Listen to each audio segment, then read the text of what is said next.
नमस्कार, मैं हूं रंजीत झा और आप देख रहे हैं देश समाचार एक्सप्रेस। सीजेआई सूर्यकांत अपने ही कोर्ट रूम में बुरे फंस गए हैं। दरअसल एक केस में बहस के दौरान सीजेआई सूर्यकांत ने कुछ ऐसी बातें कह दी जिससे जजों का एक बड़ा तबका उनसे नाराज हो गया है। वकीलों का भी एक बड़ा ग्रुप उनसे चिढ़ चुका है। लिहाजा सीजेआई सूर्यकांत को एक ओपन लेटर लिखते हुए कहा गया है कि आपने जिस हिसाब से बयानबाजी की है आपको खेद प्रकट करना होगा, माफी मांगनी होगी। हम आपके बयानों पर आपत्ति जताते हैं। आखिरकार सीजेआई सूर्यकांत के लिए यह नौबत क्यों आई है? आप जानते हैं कि जो भी जुडिशियरी को बारीकी से कवर करते हैं या देखते सुनते हैं वो जस्टिस सूर्यकांत के बारे में यह मानकर चलते हैं कि उनका अंदाज कहीं ना कहीं प्रो बीजेपी गवर्नमेंट ही रहता है। उनकी भाषा में भी भाजपा या संघियों का प्रभाव दिखने लगा है। अब आप कहेंगे कैसे? दरअसल पूरा केस ही इसी सिस्टम पर बेस्ड है जिसके खिलाफ वकीलों ने और जजों के ग्रुप ने मोर्चा खोला है। 3 पन्नों का ओपन लेटर आप अपने स्क्रीन पर देख सकते हैं। इस ओपन लेटर में साफ तौर पर कहा गया है, पूर्व न्यायाधीशों, वकीलों और शिक्षाविदों ने भारत के मुख्य न्यायाधीश सूर्यकांत को एक खुला पत्र लिखकर रोहिंग्याओं के खिलाफ उनकी टिप्पणियों पर आपत्ति जताई है। उन्होंने कहा है कि उत्पीड़न से भागकर आए रोहिंग्याओं की तुलना घुसपैठियों से करना अनुचित है। इन लोगों ने chief justice of India Suryakant से आग्रह किया है कि वे सभी के लिए, चाहे उनका मूल कुछ भी हो, सम्मान और न्याय पर आधारित संवैधानिक नैतिकता के प्रति अपनी प्रतिबद्धता दोहराएं। और उनके बयानों पर उन लोगों ने बहुत बड़ी आपत्ति जताई है। आखिर सीजेआई सूर्यकांत ने रोहिंग्याओं पर कोर्ट रूम में ऐसी क्या टिप्पणी कर दी जिससे इतना बड़ा बखेरा खड़ा हो गया है? वो आप अगर समझना चाहते हैं, वो जानना चाहते हैं, तो उससे पहले सीजेआई सूर्यकांत के एक और स्टेटमेंट को देखना होगा जो उन्होंने कोर्ट रूम में ही कह डाली थी। वो भी हैरान करने वाली है और इशारा करती हैं कि कैसे सीजेआई सूर्यकांत की भाषा एकदम से बीजेपी या संघ वाली दिखाई पड़ने लगी है। जरा देखिए अपने स्क्रीन पर, हिंदुस्तान ने खुद लिखा है कि सीजेआई सूर्यकांत ने शुक्रवार को बड़ी टिप्पणी करते हुए कहा कि मंदिर का पैसा भगवान का है और इसलिए पैसे को सिर्फ मंदिर के हितों के लिए बचाया, सुरक्षित और इस्तेमाल किया जाना चाहिए और यह किसी कोऑपरेटिव बैंक के लिए इनकम या गुजारे का जरिया नहीं बन सकता।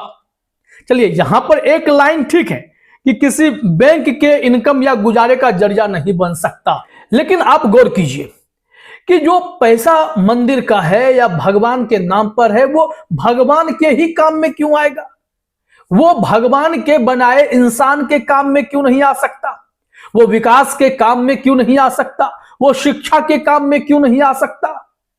अगर यही बातें कोई लेफ्टिस्ट बोलते हैं, वामपंथी बोलते हैं, तो लोग कहते हैं कि ये भगवान को नहीं मानते इसलिए ऐसा बोल रहे हैं। लेकिन इंसानियत के तौर पर भी सोचिए कि मंदिर में अगर इतना पैसा है तो उस पैसे का सदुपयोग क्यों नहीं हो सकता है?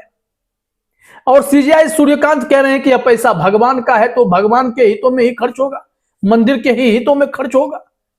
यह इनकी मानसिकता है, यह इनकी भाषा है, या फिर यह एक कट्टर हिंदुत्व की भाषा है?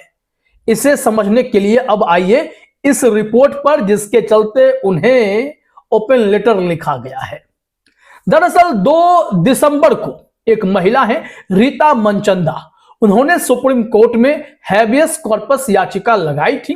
उनका कहना था कि जम्मू कश्मीर में 7-8 रोहिंग्या अचानक से गायब हो गए हैं। पुलिस ने उन्हें हिरासत में लिया और पता नहीं कहां भेज दिया। इस याचिका पर सुनवाई खुद chief justice of India justice Suryakant कर रहे थे। उन्होंने इस केस की सुनवाई के दौरान कुछ विवादास्पद टिप्पणियां कर दी जो कि हैरान करने वाली हैं। जरा देखिएगा अपने स्क्रीन पर, 5 पॉइंट में यह बातें हैं। रोहिंग्या को उन्होंने घुसपैठिया कहा। उन्होंने कहा कि ये लोग सीमा पर सुरंग खोदकर घुस रहे हैं। तीसरी बात, उन्होंने पूछा भारत में इतने गरीब लोग भूखे मर रहे हैं, हम इन घुसपैठियों को खाना, मकान, शिक्षा क्यों दें? पॉइंट नंबर 4, उन्होंने कहा भारत 1951 रिफ्यूजी कन्वेंशन का हस्ताक्षर करता नहीं है, इसलिए रोहिंग्या को कानूनी रूप से शरणार्थी नहीं माना जा सकता। पॉइंट नंबर 5, उन्होंने राष्ट्रीय सुरक्षा का हवाला देकर याचिका खारिज कर दी और यहीं से बवाल खड़ा हो गया। आप जानते हैं कि म्यांमार में भारी अत्याचार चल रहा है और ऐसे में लोग वहां से भाग रहे हैं। हजारों रोहिंग्या अवैध तरीके से भारत में घुस गए और पिछले कई सालों से दिल्ली, जम्मू, हैदराबाद, हरियाणा जैसे जगहों पर कैंप कर रहे हैं। ऐसे में इन्हीं का केस था कि वहां जम्मू कश्मीर पुलिस ने उनके साथ क्या सलूक किया। तो सीजेआई सूर्यकांत से यह उम्मीद लगाए याचिकाकर्ता गए थे कि वो संवैधानिक पद पर बैठे हैं, संविधान अनुरूप बातें करेंगे, टिप्पणी करेंगे, लेकिन ऐसा हो न सका, जिसके चलते उनके ही साथी जजों ने अब मोर्चा खोल दिया है।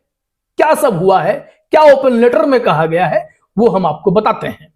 जो 5 दिसंबर को ओपन लेटर लिखा गया, उसमें मुख्य रूप से नाम जान लीजिए, 100 से ज्यादा बड़े नाम हैं। Justice AP Shah Delhi high court के चीफ जस्टिस रहे, justice K Chandru Madras high court के justice, justice Madan B Lokur supreme court और जस्टिस गोपाल गौड़ा समेत कई लोग। वकील में अगर नाम लिखें तो इंदिरा जयसिंह, प्रशांत भूषण, आनंद ग्रोवर, दुष्यंत दवे, कॉलिन गोंसल्वेस, ये सब वहां पर थे। उन्होंने यह लेटर बनाया। और एकेडमिक्स की बात करें तो बहुत सारे शिक्षाविद, पत्रकार और मानवाधिकार कार्यकर्ताओं ने भी इस मसले को सीजेआई सूर्यकांत के संज्ञान में लाया कि आपने यह क्या कर दिया। पत्र में जो मुख्य बातें हैं अब उस पर ध्यान दीजिएगा। सीजेआई के बयान पर गहरी चिंता जताई गई है। घुसपैठिया, सुरंग खोद कराने वाले जैसे शब्द न्यायिक गरिमा के खिलाफ हैं। ये बयान पक्षपातपूर्ण और पूर्वाग्रह से ग्रस्त लगते हैं। ये रोहिंग्या समुदाय को अपराधी की तरह चित्रित करते हैं। अब आइए इसी ओपन लेटर के दूसरे हिस्से पर, जिसमें जस्टिस सूर्यकांत को संविधान की याद भी दिलाई गई है। कहा गया है कि भारत का संविधान आर्टिकल 14 और आर्टिकल 21 की गारंटी हर व्यक्ति को देता है, नागरिक को नहीं। यानी भारत में मौजूद हर इंसान, चाहे अवैध प्रवासी ही क्यों ना हो, उसको जीवन और स्वतंत्रता का अधिकार है। रोहिंग्या को भी आर्टिकल 21 का हक है, ये इन लोगों का मानना है। हालांकि ऐसे मसले में यह एक बहस का विषय है कि बाकी लोग क्या सोचते हैं। फिर पॉइंट नंबर 3, जो नॉन रिफॉल्वमेंट का सिद्धांत है, उस सिद्धांत को समझिए। अंतरराष्ट्रीय कानून में एक सिद्धांत है, किसी शरणार्थी को उस देश वापस नहीं भेजा जा सकता जहां उसकी जान को खतरा हो। भारत इस सिद्धांत को मानता आया है। तिब्बती, श्रीलंकाई तमिल, 1971 में बांग्लादेशी शरणार्थी, अफगान, सभी को शरण दी गई बिना 1951 कन्वेंशन पर हस्ताक्षर किए हुए। अभी आप देख लीजिए शेख हसीना की कितनी खातिरदारी हो रही है। उनका देश उन्हें कितनी बड़ी से बड़ी सजा सुनाए जा रहा है, लेकिन इसके बावजूद वो भारत में सुरक्षित हैं। तो फिर यहां पर रोहिंग्याओं के मसले में पुलिस के रवैये पर सवाल उठाना भी क्या गलत हो गया? ये एक बड़ा मसला है। संयुक्त राष्ट्र ने रोहिंग्या को दुनिया का सबसे ज्यादा सताया गया अल्पसंख्यक माना है। म्यांमार, भारत सरकार ने खुद 2017-18 में स्टैंडर्ड ऑपरेटिंग प्रोसीजर एसओपी जारी किया था रोहिंग्या शरणार्थियों के लिए। ऐसे में भारत की परंपरा रही है कि वह हमेशा शरण मांगने वालों को शरण दी है। सिर्फ कानूनी दर्जे की कमी से इंसानियत खत्म नहीं हो जाती। अब देखिए, न्यायपालिका से जो अपील की गई है वह भी समझना पड़ेगा।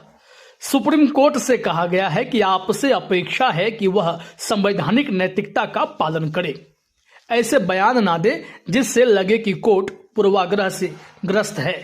रोहिंग्या के हक में निष्पक्ष सुनवाई हो और गायब लोगों का पता लगे। पत्र में जो सबसे बड़ी मांग है, जो किसी सीजेआई के लिए सहज नहीं है, कहा गया है कि सीजेआई अपने बयान पर खेद प्रकट करें या क्लैरिफिकेशन दें। रोहिंग्या मामले में निष्पक्ष और संवैधानिक दृष्टिकोण अपनाए, गायब रोहिंग्या की तलाश हो और उन्हें म्यांमार ना भेजा जाए।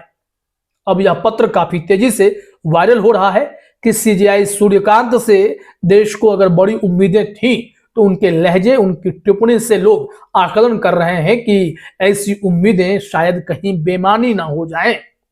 तो देखिए आगे होता क्या है। फिलहाल इस वीडियो में इतना ही। आप तमाम साथियों का हमसे जुड़ने के लिए बहुत बहुत धन्यवाद, शुक्रिया।